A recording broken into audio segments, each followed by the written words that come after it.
Peniel na Mike Kalambai. Peniel a qui concert ya Mike Kalambai, papa ya bana na ye na États-Unis. Présence ya Peniel na kati ya salle ya concert ya papa Mike eningisi mwa mokili epesi mwa biloba loba na bato. Mutu na mutu alobi oya kokaki na nukoloba. Par après, tu veux comment sortir ya Peniel sur l'internet pour la kosenga ko présenter ba pardon nae avec tout ce qui s'était passé na mikolele kaki par rapport ya ba témoignage ya mobali nae o ya balae na Puissance TV. Tu sais, c'est pas seulement un langage de foi, mais c'est la foi prophétique. Ça veut dire pendant que tu le dis, tu veux pas avec tes yeux, combien Dieu sera fait plaisir en train de mettre tous tes ennemis en état. Après ça, on amène à bien. Après ça, on amène à bien. Alléluia. Alléluia. Attends, bateau seulement quand la belle famille, bon, il va les défendre.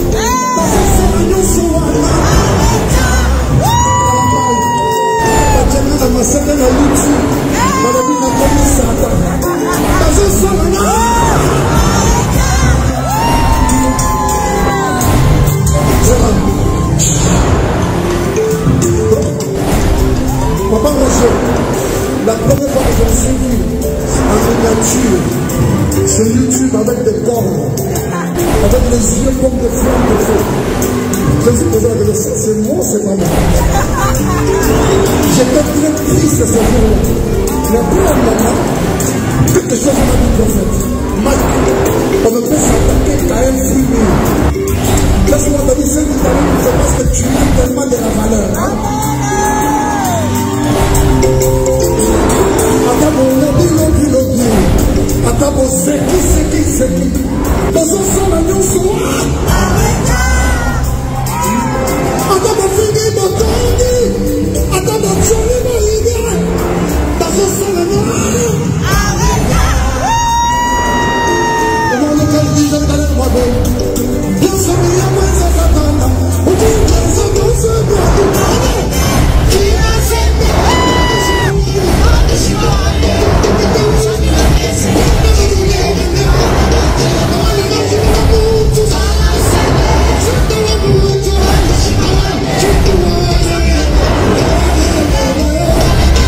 Puissance TV. Ceux qui nous ont libéré, c'est difficile pour nous de senga pardon.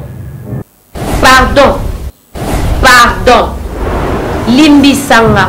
Je suis désolé. Je m'excuse. Et ça ne pas mon sauté. Moutou a la liberté katina yesu. Moutou a délivré à la facilité à senga pardon. Puissance TV. Et arranger the best way that I can. Et pour commencer, je pense que je dois demander pardon là où j'étais venue pour raconter ce que j'avais raconté. À la famille Madjabou, en tout cas, je présente toutes mes excuses. Pardonnez-moi. Je suis votre sœur. Je parlais sous la colère. Je parlais parce que j'étais blessée. Et je n'aurais pas dû. En tout cas. Et je présente toutes mes excuses. Et à Shekina Music, ma famille Shekina Music, je vous demande pardon. La manière dont j'ai quitté Kinshasa et la manière dont tout s'est déroulé sur les réseaux sociaux vous ont sérieusement déstabilisé. Ça a déstabilisé l'orchestre, ça a déstabilisé les vies de certaines, personnellement, vraiment. Et moi, je pensais que quand je passais, je m'adressais qu'à Mike, je parlais qu'à Mike. Et c'était, un problème de famille, un problème de couple, ne sachant pas combien de personnes étaient affectées, ne sachant pas combien de personnes allaient être touchées par mon comportement. Et en tout cas, je vous demande vraiment pardon. Vraiment pardon. Et pour finir, à mes abonnés et à mon following, j'aimerais aussi vous demander pardon pour vous avoir conduit en erreur. Parce que vous savez, la lutte était noble. La raison pour laquelle j'étais venue pour parler publiquement, la lutte était noble. Mais quand on fait quelque chose de bien, mal, ça change la nature de la chose. Au lieu que l'eau à la malamu, ça change la nature de la chose et la chose devient même mauvaise. Donc une lutte qui devait être noble, une lutte qui devait aider beaucoup de femmes, qui devait créer des conversations dans la communauté, qui pouvait créer aussi un changement, ça a été vraiment déformé et c'est devenu quelque chose de vraiment pas bien. Et à toutes les personnes qui se sont éloignées de l'église à cause de leur soutien pour moi, à cause de leur amour pour moi, je vous demande aussi pardon parce que me voici au pied de Jésus. Moi j'ai reconstruit ma relation avec Dieu pendant qu'il y en a d'autres qui se disent bateau église wana et tout. Non. Moi je suis au pied de Jésus et je suis en train de reconstruire ma vie avec l'espoir qu'un jour j'irai au ciel. Je ne suis pas calme, je ne serai pas calme dans mon esprit, sachant que j'ai conduit d'autres personnes en erreur et qu'ils sont toujours en erreur. Alors à mon following, aux personnes qui me suivent, aux personnes qui me prennent comme exemple, je vous demande pardon, je vous demande sincèrement pardon. Ouais, donc c'était un peu ça. Je vous remercie tous d'avoir été là. Je vous remercie tous pour votre amour, pour vos prières, pour vos soutiens, même quand je ne méritais pas. Vous avez été là pour moi. Et que Dieu vous bénisse et qu'il soit avec vous et vos familles. Je pense que c'est tout.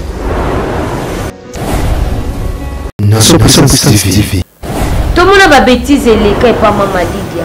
Tout le monde a Maman Lydia ya tiens. Moi là. Moi bien. Maman Lydia tiens la biso ba bien. Jamais. Vous m'aurez pas. Vous osez sentir oh il y a dégagé qui biso soto mona. Mais Azala qui était désolé, à s'excuser qui était na badur nae, à s'humilier qui était. Et ça va tout nous bazo bimana, pasteur Mark Kolimbi Sate, ce sont des hommes animaux qui ne comprennent rien. Moutema mabe yo kaka pardon te. Moutema o ils a déjà initié na biloko ya monde de ténèbres. Na gloire ya mokili yo kaka pardon te. Motema oyo yo kaka pardon. Eza motema oyo efandisami na molimo santo. Quand tu as le Saint-Esprit, c'est facile de pardonner. Mais quand tu n'as pas le Saint-Esprit à toi, ozo vivre le quoi ton nom. Ezanga eloko, ezanga mai, ezanga eloko te, eza pasi pour muto alimbisa. Présence déjà Peniel na concert à Mike et la kisaki déjà que on oublie tout. Tobo sana nyonso. Ami Kiti Saki. Donc c'est ça qui déjà le feu. Et bah image ça. Peignez la salle à émission. De la lumière aux ténèbres. Azwa lumière. Mais batuba bon sani. Qui a autant que ça la témoignage. À s'expliquer qui. Qu'est-ce qui s'était passé? Mais batuba bon sani. Baeko finga. Pasteur Mike. Ceux qui te le disent maramba malamu et qui n'a ralenti. Mais ceux qui te le disent maramba mabe et qui n'a ascenseur. Le col à carton est une moto et puis la ramba la mort est sensible. Batu mususu ote ndenge zawana siko ba vidéo na yeza sur l'internet. Dieu est capable de tout. Nzambe azaka capable à supprimer nyonso. Au YouTube a bomba ba vidéo, au comprendre que na pardon à Peniel, ba vidéo est libre sur l'internet. Bokomo lukango ezate.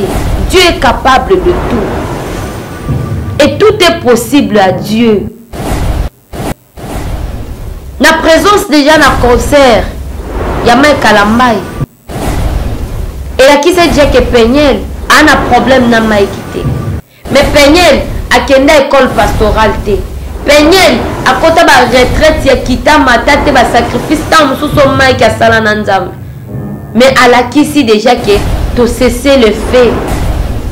Je suis maintenant dans la lumière. En tout cas, c'est à pasteur Mike Kalambai maintenant.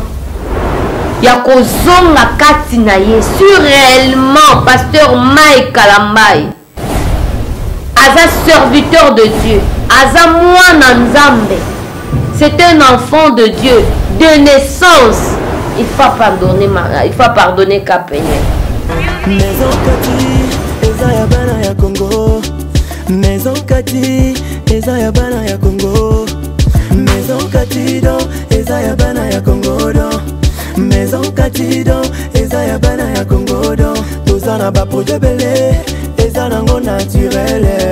Mwamba papa, wana makasi ya ba papa Tanga bio, Isukisa pour moi d'élargissante. Pour na ba papa Pirito, voir clair. FD pioche ba produit la Maison Kati yango wana Tanga. Maison Kati a même le biso ba produit naturel ya bien. Oye ko traiter nzoto na biso malamu mingi koleka. Plus de détails, kende na Kintuka Pêcheur, avenue Maindombe numéro 99. Référence Carrie Grèce.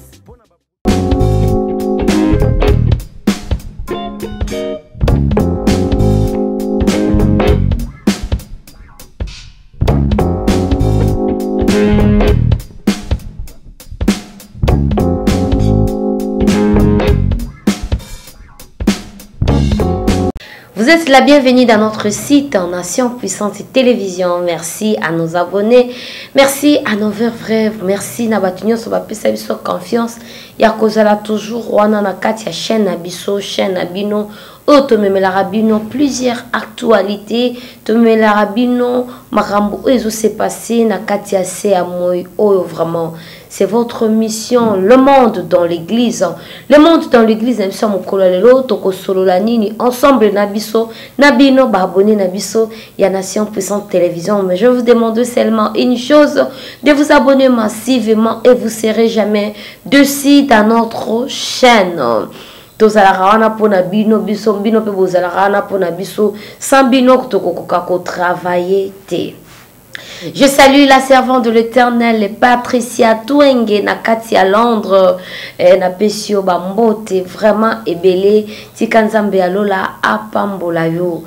Vraiment, le monde dans l'église, Ezaya Koinda, Toko Sololanini, Toko partager Nini. Kozala musala nzambe eza facilité na lobarango toujours. Kobengama ezala facilité ezala lipa na nguba te.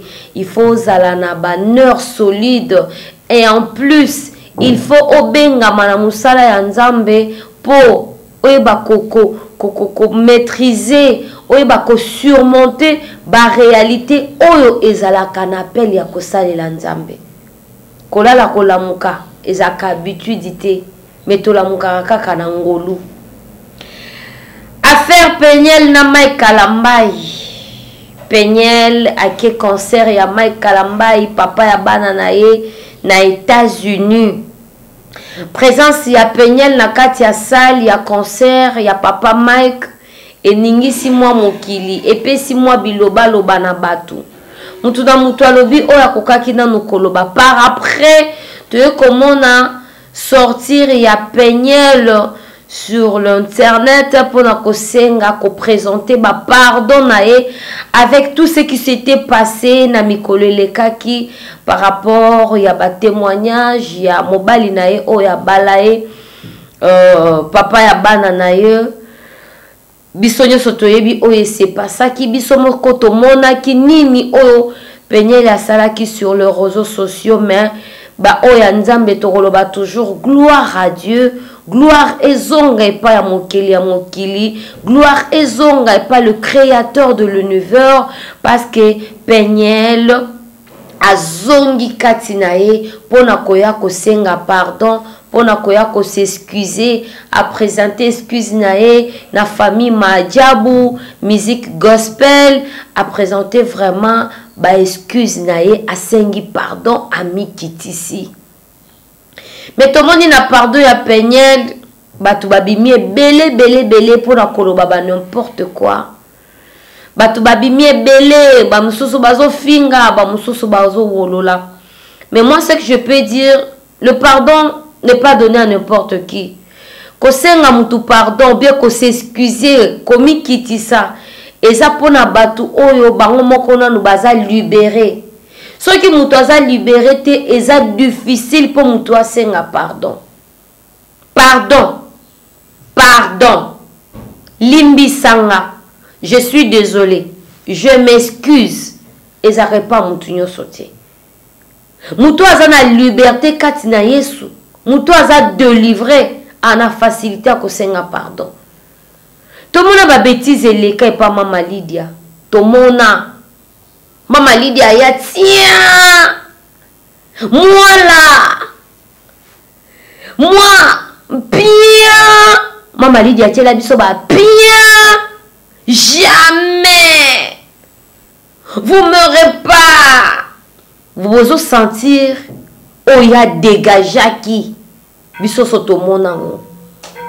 Mais azala qui t'est désolé à s'excuser qui t'est na ba dur nae à s'humilier qui t'est pour na ko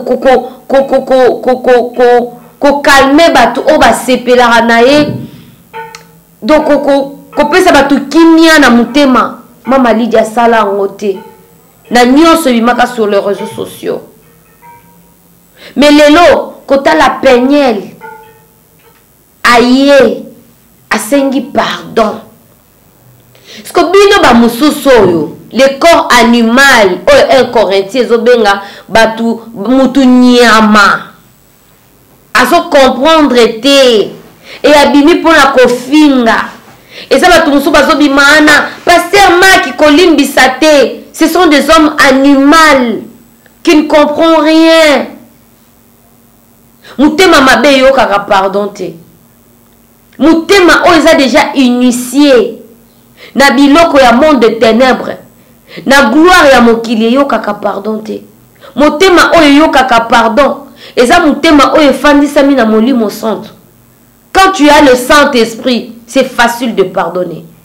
Mais quand tu n'as pas le Saint-Esprit à toi, oso vivre le quoi ton nom, ezanga eloko, ezanga mai, ezanga eloko te, eza pasi pour mutua limbis. Présence déjà Peniel, na concert à Mike, et la kisaki déjà que on oublie tout. Tobo sana nyonso. Ami kitisaki. Donc à c'est ça qui déjà le feu.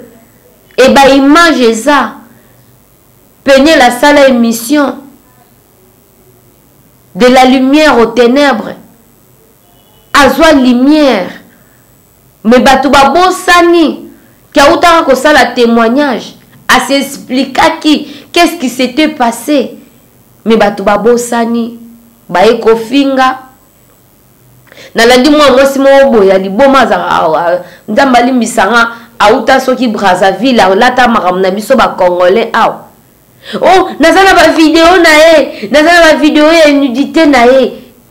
Ata ozana ngonde sali nini. Pardon et face à kaba acte de condamnation. Pardon et face à kaba limite ya mutu. La fille elle est courageuse. Azar moi si moko ya ko féliciter. Kaka isika baby saki. Kaka isika ayeko bongisa. Pourquoi ko insulter? Pourquoi ko boire que les mabanga? Pourquoi ko humilier? Non, Peniel a humilié te. Peniel a sauvé. Peniel a championne. Parce que ebele bakoka rosale loro anati. ebele bakoka kosala eloko wana te. Et maintenant, c'est à pasteur Mike Kalambai. Pasteur Mike. Ce qui te le dit maramba malamu et qui n'a ralenti. Mais ce qui te le dit maramba mabe et qui n'a sincère. Le col à ba carton est moto et pe la ramba la mort est sensible. C'est que moi je peux dire à pasteur Mike Kalambai. Osa pasteur Mike Kalambai. Oh, il y a la visibilité que oh, Aza reconnu États-Unis pour ton unité. Ozalaka déjà pasteur Mike Kalambai depuis na libuma maman na yo. Je sais que pasteur Mike a ça la parcours na Nzambe. Te parce que total la otali pasteur mususu bo tali olobi oyo amatika ra awa na 12 heures. Mais otali mususu bi te oyo aebi solo a désert. Oyo aebi sacrifice ya roluka Nzambe. Otali na ba dur ya mutu. On comprend que oyo outi musika na Nzambe. C'est la même chose avec pasteur Mike Kalambai. Pasteur Mike Kalambai outa musika na Nzambe.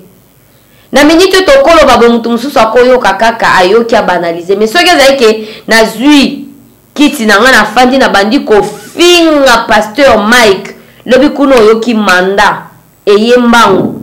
Mais ya malamu bayoka kango ba fini kidra okangi na ba fenêtre pozo yoka marambo malamu. Pasteur Mike aza païen. Pasteur Mike aza chrétien. Toye bara ba chrétien na ba courageux na kata musala Nzambe toye bara toza na moi grâce wana na langage ya mutu nde sika ba détail ya mutu. Pasteur Mike aza muluba eza chibau epa Nzambe chibau ezala te. Batu mususu ote ndenge za wana siko ba vidéo na yeza sur l'internet. Dieu est capable de tout. Nzambe azaka capable à ko supprimer nyonso. Au YouTube abombara ba vidéo o comprendre te na pardon ya penyel ba vidéo elimwe sur l'internet. Bokomo lukango ezate. Dieu est capable de tout. Et tout est possible à Dieu. Na présence déjà na concert ya Mike Kalambai. Et là qui sait déjà que Penyel a un problème na Maïkité. Mais Penyel a kenda école pastorale te. Penyel a kota ba retraite ya kita matate ba sacrifice tant mususu Mike a sala na Nzambe. Mais à la qui si déjà que to cesser le fait. Je suis maintenant dans la lumière. Le Saint-Esprit vit en moi. En tout cas, c'est à pasteur Mike Kalambai maintenant. Yako zonga kati na ye. Sur réellement, pasteur Mike Kalambai. Aza serviteur de Dieu. Aza mwana Nzambe. C'est un enfant de Dieu. De naissance. Il faut pardonner Kapenyel. En tout cas, il faut. Parce que Moutoumoussou, ça sera maman fa. Na Bible, apôtre Paul a lobby, comme tu peux pardonner, comme si tu ne peux pas pardonner. Moutoua kangi moi si n'a un adultère, a koki kolimbisa, comme pas koki kolimbisa. Tembonga na oye biso pe ke ka Bible wane lobby. Nzamba te deux chemins. Chemin à bon il a chemin à koufa. Oponi chemin à koufa, gloire à Dieu. Mais biso to ebi ke bon moye simba mi na Nzambe na kopona chemin ya bon moye. Ndenge baloba comme tu peux pardonner, comme si tu ne peux pas pardonner. Nzambe peut être deux chemins. Il y a lumière, il y a ténèbres. Ce qu'on peut dire à ténèbres, gloire à Dieu. Mais biso mingi mingi to ponara ya lumière. Comme tu peux. Non, moi je vais pardonner. Il faut pardonner. Et il faut vraiment pardonner. Na régie va balancer les vidéo. Il y a maman na biso Penyel. Ndenga présenta qui va pardonner. Na ba groupe Oya Blessaki. En tout cas, c'était fort. C'est parti avec le régime. Et arranger the best way that I can. Et pour commencer, je pense que je dois demander pardon là où j'étais venue pour raconter ce que j'avais raconté. À la famille Madjabou, en tout cas, je présente toutes mes excuses. Pardonnez-moi. Je suis votre sœur. Je parlais sous la colère. Je parlais parce que j'étais blessée. Et je n'aurais pas dû. Je n'aurais pas dû, en tout cas. Et je présente toutes mes excuses. Et à Shekina Music, ma famille Shekina Music, je vous demande pardon. La manière dont j'ai quitté Kinshasa et la manière dont tout s'est déroulé sur les réseaux sociaux vous ont sérieusement déstabilisé. Ça a déstabilisé l'orchestre, ça a déstabilisé les vies de certaines, personnellement, vraiment. Et moi, je pensais que quand je passais, je m'adressais qu'à Mike, je parlais qu'à Mike. Et c'était, un problème de famille, un problème de couple, ne sachant pas combien de personnes étaient affectées, ne sachant pas combien de personnes allaient être touchées par mon comportement. Et en tout cas, je vous demande vraiment pardon. Vraiment, vraiment pardon. Ouais. Et pour finir, à mes abonnés et à mon following, j'aimerais aussi vous demander pardon pour vous avoir conduit en erreur. Parce que vous savez, la lutte était noble. La raison pour laquelle j'étais venue pour parler publiquement, la lutte était noble. Mais quand on fait quelque chose de bien, mal, ça change la nature de la chose. Au lieu que l'eau à la malamu, ça change la nature de la chose et la chose devient même mauvaise. Donc une lutte qui devait être noble, une lutte qui devait aider beaucoup de femmes, qui devait créer des conversations dans la communauté, qui pouvait créer aussi un changement, ça a été vraiment déformé et c'est devenu quelque chose de vraiment pas bien. Et à toutes les personnes qui se sont éloignées de l'église à cause de leur soutien pour moi, à cause de leur amour pour moi, je vous demande aussi pardon parce que me voici au pied de Jésus. Moi, j'ai reconstruit ma relation avec Dieu pendant qu'il y en a d'autres qui se disent bateau église voilà et tout. Non. Moi, je suis au pied de Jésus et je suis en train de reconstruire ma vie avec l'espoir qu'un jour j'irai au ciel. Je ne suis pas calme, je ne serai pas calme dans mon esprit, sachant que j'ai conduit d'autres personnes en erreur et qu'ils sont toujours en erreur. Alors à mon following, aux personnes qui me suivent, aux personnes qui me prennent comme exemple, je vous demande pardon. Je vous demande sincèrement pardon. Ouais, donc c'était un peu ça. Je vous remercie tous d'avoir été là. Je vous remercie tous pour votre amour, pour vos prières, pour vos soutiens, même quand je ne méritais pas. Vous avez été là pour moi. Et que Dieu vous bénisse et qu'il soit avec vous et vos familles. Je pense que c'est tout. Merci beaucoup, nous sommes de retour dans notre plateau à nos chers abonnés. J'espère bien que Bolandi, Boyo, Kibadur, nae vraiment asengi pardon, na bandego nyonso o bazala qui touché, blessé, na badur nae, na ba acte nae sur les réseaux sociaux. Ce qu'on a la bandego, ceux qui vraiment, ce sont des serviteurs de Dieu et des enfants de Dieu. Il faut pas accepter Peniel. Il faut pas accepter Peniel, ceux qui baza bananzambe. Mais ceux qui baza na bango bananzambe te to regretter na ngote. Parce que mon thème mamabe et yo kaka pardon te. Mon thème mamabe et accepta ka conseil te. Mon thème mamabe loko eza na mabe ya malamu ekoki kokota te. Alors pardon ezarelo wa malamu. Bato mosusu bazo rappeler ye ki bokala na ye. Non. C'est inutile ya ko rappeler Peniel ki bokala na ye. Asi akomi mutu mususu. Toyebi ke ba aveugle baza ebele. Barolinga ba faire voir Mike Kalamba le roi balingi mingi. Il faut pas faire ça dans notre coutume. Coutume c'est quoi devant Dieu? Coutume sunde loronini. Laisse-moi vous dire que on nzamba si a loba loba. On nzamba si a comment. Moi si na ye ezakaka mama Penyel. Et le lot cas moi je suis daddy. Moi je suis serviteur de Dieu. Moi, prophétie nanga na kenara na détail. Oui, c'est bien beau là que c'est glorifié. Na yembara banzembo, na kartonaka, na lobara bien na sala miracle. Parcours peut tempête, ne magrambo. Parcours ya chemin qui daddy yango, na qui pasteur, c'est ça le problème. Épreuve yangoyo et yeli pea papa Mike Kalambai. Yangoyo s'est présenté. Est-ce que Mike Kalambai va pardonner Penyel? Nesika Bayebaka, un vrai serviteur de Dieu, un vrai enfant de Dieu. Na ba situation moko critique, neti yo eza situation moko critique et la pasteur Mike Kalambai. Eza situation moko cauchemar.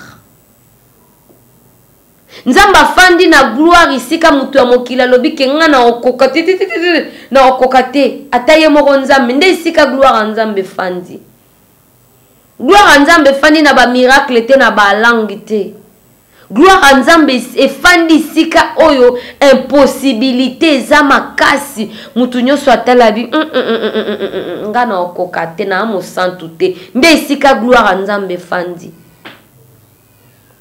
Gloire nzambe fandi na ba jeep te, na ba jeûne de prière te, na ba retraite te. Gloire nzambe fandi na ba pardon moko boye, otali lobi na limbisa Sko mato ya bato ya mokile bandi koloba kutu ba chochotement bandi ndenga zawana kutu ndesika gloire nzambe fandi. Sko pasteur Mike Kalambai ce qui vraiment azaka pasteur ya solo asala parcours na nzambe abela ayebi ndeni nzamba solo la alimbisaka Penyel mais ce ka change nzela alimbisa na yete a memango procédure a mema orgueil. Vous savez bo excusez nga na ngina choqué moi balu bebele bo limbisanga na le baka vérité. Na ekolo ya baluba bazaka na baluas établi moko ya makasi surtout na monde ya mariage. Mwana ya liboso azala ya mwasi, mwana ya liboso azala ya mobali. Na ekolo ya baluba il suffit ozala na étoile ezo influencer soki aza mobali yo mwana mwasi ozana nzambe te et frappé yo. Il faut zana na vie de prière moko ya dimension ya ascenseur likolo pour on maîtriser lois établies ekolo ya baluba. Na bagafu nyonso ebimaki Penyel kaka tenda zaki mutu akopendre na croix non. Pasteur na biso pa zaki na ba faillite. Ye moko pa azaki na mwa azaki na ba fuite. Mais comme la fille a se maîtrisa quitté site ya mariage ango ezalaki site ya sika ezalaki monde moko ya sika pona ye de temps pe que mwana poto a perdaki ba câble katanaki nde abimi mauvaise nde abimi mabe. Mais ndenge tokendaka na ba mariage alongi na ye célibat ekwei sepela oui c'est bien bon. Na le deux côtés tozaka na ba loi oyo réclamera biso. Tozaka na ba condamnation tozaka na ba réclamation. Oh siko soki moko aza phase il faut soutenir naître.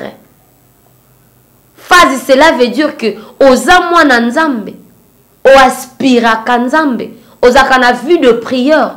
En ce moment-là, yo oza phase yo ko se tenir naître. mais ce que ça que bino nyonso ba naître nde mariage esalaka nini emwangani terre comme vide.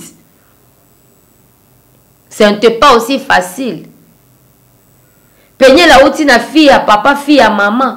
Directement qui est la star ya Congo. Ceux qui sont musiciens chrétiens. Mike Kalamba il fait partie. Si vous avez bali mutu bongo, et ça facilité. Et ça ngani pena balua ya libota ya baluba. Ezalaka makasi kutu kala ya basi ezalaki ke soki aza mwasi aza pembe kitoko okebi te musuba penza ya mibali nde 10 basi 20 basi mais ezaka balua moko eza donné à n'importe qui te o ba serviteur ebele ya baluba il faut basengaka délivrance. Il faut qu'on ait la délivrance. Sauf aux serviteurs ya Nzambe. Nzamba pono ya muluba. Mon frère, bo adoraka bien baluba. Baluba soki muluba soka bien kote lona adoration. Abanda mukalenga wani. Abanda shaka panda. Yesu mujulu. Oyo ki chair de poule bimio. Ce muluba zo adoré. C'est bien bon. Mais il faut rebetaka sete nanu. Ba papa ya baluba, na ba sœur ya baluba. Nzamba délivrer bino akatela bino musisa wana. Akatela bino réclamation wana ya libota. C'est très important. Le baluba, oh muluba soka ba adorer Nzambe tika. Atozaki na posa prière te oyambango. Muluba soka ba banda oyembela Nzambe. Oh, c'est du wow. Mais bazalaka réclamer ma casse. Et puis mulubo aza réclamer ma casse. Eza mulubo aza na étoile ya ma casse, ils ont influencé famille. Aza Joseph ya famille. Ce que zosko muluba o aza na étoile, aza Joseph ya famille na e. Yaka balana na e. Lua wana, il faut banana le frapper yo mwasi oyo okota na famille. So kaza mwasi, il faut frapper au mobali. Alors vie de prière est important. Papa Mike Kalambai, il faut ka olimbisa penyel. So olimbisi penyel te, na église na okote ya nini. Na banzembo na oko yembela biso nini, ozo préparer stade de martyr. So ko ya na stade de martyr en tout cas pona kwa to sanjo la lisusu Nzambe to adorer Nzambe. Papa Mike Kalambai. Conseil eza lokwa mutu azobwaka bwaka kaka, ozotala na kati, ozofuye ya kolokota ya malamu tie. Inviter maman na biso Penyel par rapport ya pardon à PCO. Inviter maman Penyel na stade de martyr. Ozuye o matisie na podium, boyambani po o accepter pardon. Koyoka bato mokilité. Koyoka ba pasteur mususu te ya manzanza. Ezana ba pasteur mususu. Abimine kana 2023 awa. Mais papa Mike toyebi o bandana papa na biso Thomas Lokofe. J'ai levé mes yeux de montagne oyebi. Ba pasteur mususu babimi kaka awa ba pasteur ya fond de teint na ya make-up. Babimi kana ba 2022. Toi quand même aux an expérience. Pasteur Max Sozoko Kakolimbi sa penyel te kota prière. Nzamba yebi nina oyebi so o sala pona penyel. Mais na yo moko boye ezaka pasi na bomoto ya mutu ye moko akoma na dimension olimbi sa mutu. Mais avec le Saint-Esprit nde tokoka kolimbisa. Avec le Saint-Esprit, il faut banaliser d'autres choses. Netina stadi awa. Boyambani, ceux qui ont besoin de cette maman yanda koute, boyambani pour accepter le pardon. Bêtises et les cas qui sur les réseaux sociaux. Pardon payé dans les réseaux sociaux. Donc il faut pardonner. Il faut vraiment pardonner. Et ça l'exemple même pour le corps du Christ. Et ça l'exemple pour na batu ebele. Ndima ou perdre batu mususu. Mais gloire. Et on n'est pas nzambo yembela. Kiti ofandi. Et bongi senayo. Oyembela biso kaka te ke kiti ofandi te. Il faut pardonner. Et puis ça leçon na batu mususu bakoka kolimbisa te. Et ça mutu mususu Bible lobby, oui, Bible lobby. Batu mususu batanga ka Bible azotanga oka lokola tika kaka tanga. Mais faut qu'autant la Bible na Saint-Esprit à faire comprendre yo. Kaka na même Bible wana diable peut aloba. Kaka na même Bible wana ba démon peut ba s'exprimer ka na Bible. Mi yibi peut ba s'exprimer. Mais mingi tolandaka oyo nzamba loba parce que yango ndeza bomoy. Pour épée sa leçon na kati église. Batata ebele bazana ba église awa ba arrivera même pas ko pardonner bana na bango. Ba arrive ba komara na niveau même pas ya ko pardonner basi na bango. Ya ba entourage na bango ba sala bango mabe. Il faut ce qu'on koyeba. Et ça mutu mususu otali boye. Tu vois qu'il était envoûté. Tu vois qu'il était manipulé. Ce qu'on a un air prophétique. On comprend que mutu oyo kana mawa. Oyo kamawa. Ah, il était utilisé. Te azala qui envoûté, azala qui possédé. À ce moment-là, okolimbisa. Mais ça mutu mususu azana misu te, azana connaissance ya ko comprendre te. A olimbisa te. Awasko, balingi babimisa balwa ya baluba bachiba ou bachinini, non, ça n'a pas de sens. Mutu azana kasi na Yesu, balwa ekwera. Balwa ekwera. Peigner la sengi pardon à se libérer. Papa Mike Kalambai, ce qu'on mis sous la biseuse ezotala yo. Ezala pardon, ya rouge à lèvres était ya brouillon te. Ezala pardon, moko sincère. Parce que quand la mise sous ya peigner, les longues ya peigner, elle est vraiment désolée. Elle est désolée. Aza dessus ye moko. Après c'est ce qu'au groupe Madia Boucharge. Gospel music, c'est à vous maintenant à pardonner. Na batu nyonso peigner la loba ki ba ser Deborah banani bino sikobo milo baraboa ba chrétien bolimbisa peigner. So bolimbisi te to comprendre maman que bokoma na kawana parce que kawana ba réparera te soko komi mwana ngambu wana pardon résistera te. Mais biso côté na biso, pardon, ils ont vraiment obligation. Pardon, ils ont obligation. Tu dois pardonner. Car abana mupanzi wana nde badimbisa ate. Pona mondi na bango, pardon, ils ont raté. Pour apporter conseil na vie à battu belé. Et même à quelque chose. Papa Mike paza ina ba fuite. Tomona ki bazawadi awa babimaki. Ba témoignage komaki kili. Mais mutu oyo akokai ko protéger peigner akoki pe ko protéger pe ka tisikoyo lokola Mike azana no envie, c'est papa Mike Kalambai. Voilà. J'espère que abonné na biso bozane belé, beaucoup s'abonner toujours, beaucoup partager, beaucoup commenter.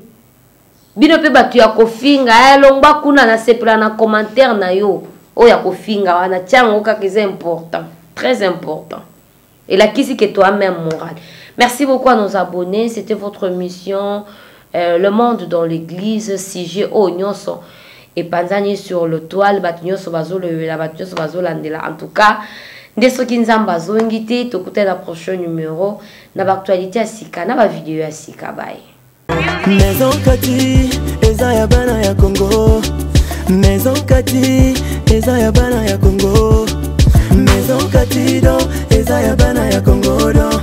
Maison Kati do eza ya bana ya Congo do. Tozana ba produit belé eza nango naturel. Mwamba papa wana makasi ya ba papa tanga bio suki sa pommade élargissante pour na ba papa pirito voir clair FD purge ba produit ya Maison Kati yango wana tanga. Maison Kati amemeli biso ba produit naturel ya bien oye ko traiter nzoto na biso malamu mingi koleka. Plus de détails, Kende na Kintuka Pêcheur, avenue Maindombe numéro 99. Référence Carrie Grèce.